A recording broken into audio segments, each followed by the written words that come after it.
बिस्मिल्लाहिर्रहमानिर्रहीम। अस्सलाम वालेकुम। मैं हूं मोहम्मद वकास और आप देख रहे हैं MLT मेड ईज़ी। आज की वीडियो में हम डायबिटीज़ के बारे में जानेंगे, इसको क्लासिफाई कैसे किया जाता है और इसके डायग्नोस्टिक मेथड्स कौन से हैं। लेकिन अगर आपने अभी तक MLT मेड ईज़ी को सब्सक्राइब नहीं किया तो सब्सक्राइब के बटन को दबा दें ताकि हम बार बार मिलते रहें। चलिए बढ़ते हैं टॉपिक की तरफ। डायबिटीज़ जिस्म में ग्लूकोज़ यानी शुगर की मिकदार बढ़ जाने से पैदा होने वाली बीमारी को कहते हैं। इस डिज़ीज़ में कार्बोहाइड्रेट्स, फैट्स और प्रोटीन मेटाबॉलिज्म डिस्टर्ब हो जाता है, क्योंकि हार्मोन इंसुलिन की प्रोडक्शन या एक्शन या फिर प्रोडक्शन और एक्शन दोनों ही में ख़राबी पैदा हो जाती है। डायबिटीज़ की क्लासिफिकेशन बहुत वास्ट है। डायबिटीज़ की बहुत सी टाइप्स दरियाफ्त हो चुकी हैं, लेकिन आम तौर पर 3 टाइप्स ज़्यादा कॉमनली प्रिवेलिंग हैं। नंबर 1, टाइप 1 डायबिटीज़, जिसे previously insulin dependent diabetes mellitus भी कहा जाता था। ये डायबिटीज़ अमूमन बच्चों में या फिर यूँ कहा जा सकता है कि यंग एज में होती है। इसको प्रिवेंट करने का कोई तरीका मौजूद नहीं है। लाइफस्टाइल चेंजेस से इसे प्रिवेंट नहीं किया जा सकता। इस डायबिटीज़ के हो जाने की मेन वजह लबलबा यानी पैंक्रियास से इंसुलिन की प्रोडक्शन कम हो जाना है। इसका इलाज सिर्फ़ और सिर्फ इंसुलिन है, क्योंकि पेशेंट में इंसुलिन की कमी हो जाती है, तो आर्टिफिशियली सिंथेसाइज्ड इंसुलिन से ही इस पेशेंट की ग्लूकोज को नॉर्मल लेवल में रखा जा सकता है।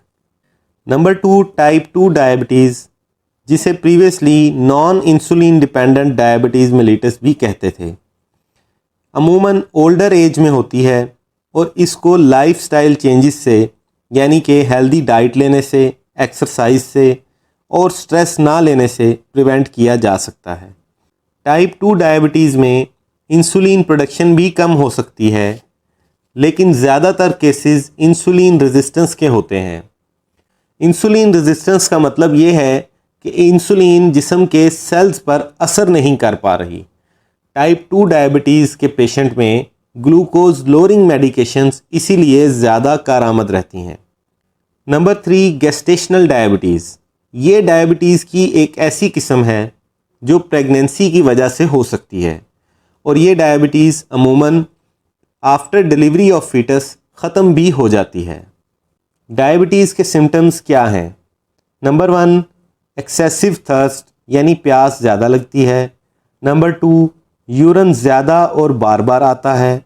नंबर 3, वज़न अचानक से कम होने लगता है। नंबर 4, थकावट रहती है। नंबर 5, भूख ज़्यादा लगती है। नंबर 6, हाथों और पैरों में सुइयां चुभती हुई महसूस होती हैं। नंबर 7, आँखों के आगे धुंधलापन महसूस हो सकता है। डायबिटीज़ की तशख़ीस और मॉनिटरिंग के लिए कौन कौन से टेस्ट करवाए जा सकते हैं? नंबर 1, फास्टिंग ग्लूकोज यानी निहार मुँह शुगर का ब्लड टेस्ट।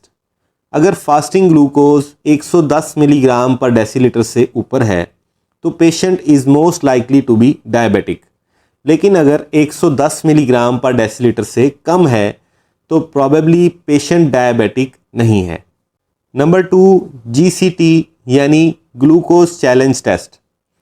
कई दफ़ा ऐसे होता है कि पेशेंट जब फास्टिंग ग्लूकोज टेस्ट करवाता है तो अपर लिमिट नॉर्मल रिज़ल्ट आता है, यानी कि 105, 108, 109, या जब रैंडमली किसी भी वक्त ग्लूकोज टेस्ट करवाता है तो 140 मिलीग्राम पर डेसीलीटर से ज़्यादा रिज़ल्ट आता है, या किसी दिन फास्टिंग ग्लूकोज टेस्ट नॉर्मल आता है और किसी दिन इस पेशेंट का फास्टिंग ग्लूकोज टेस्ट एबनॉर्मल आ जाता है।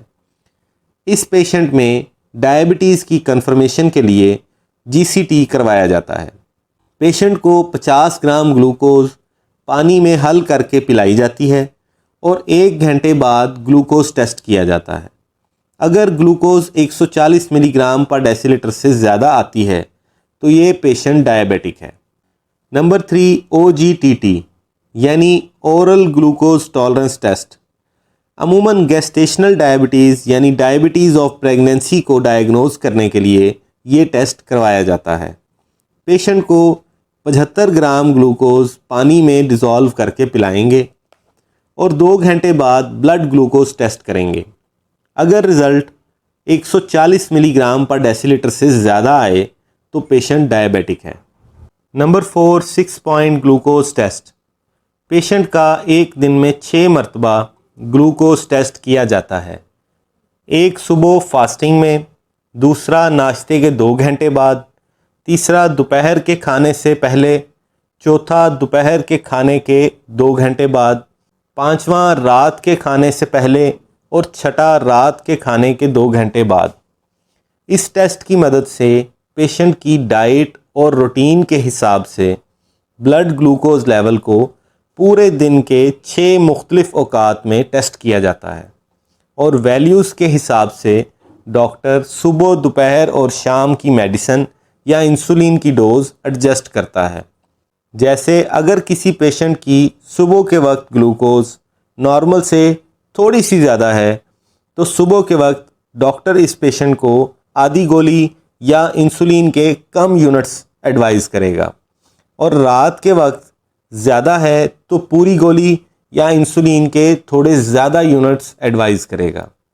नंबर 5, HbA1c टेस्ट, जिसे एवरेज ग्लाइकोहीमोग्लोबिन भी कहते हैं। पेशेंट की पिछले 3 माह की एवरेज ग्लूकोज को ये टेस्ट डिटरमिन करता है। रेड ब्लड सेल्स ग्लूकोज को स्टोर करते हैं और HbA1c इन्हीं रेड सेल्स का एक फ्रेगमेंट है। टेक्निकली स्पीकिंग हीमोग्लोबिन की ए चेन के 1 यूनिट का C सब यूनिट, ये वो पार्ट है जिसमें ग्लूकोज स्टोर होती है in the form of glycogen.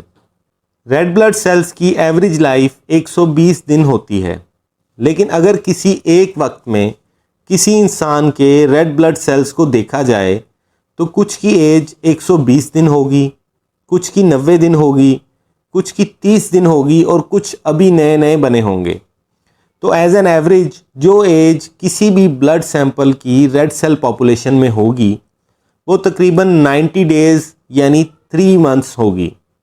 अगर इन रेड सेल्स को तोड़ लिया जाए यानी लाइज कर लिया जाए और इस A1c फ्रेगमेंट के अंदर मौजूद ग्लाइकोजन को मैयर कर लिया जाए तो ये मालूम हो जाएगा कि इस इंसान के रेड सेल्स ने पिछले 90 दिन में या 3 महीने में कितनी ग्लूकोज स्टोर की है।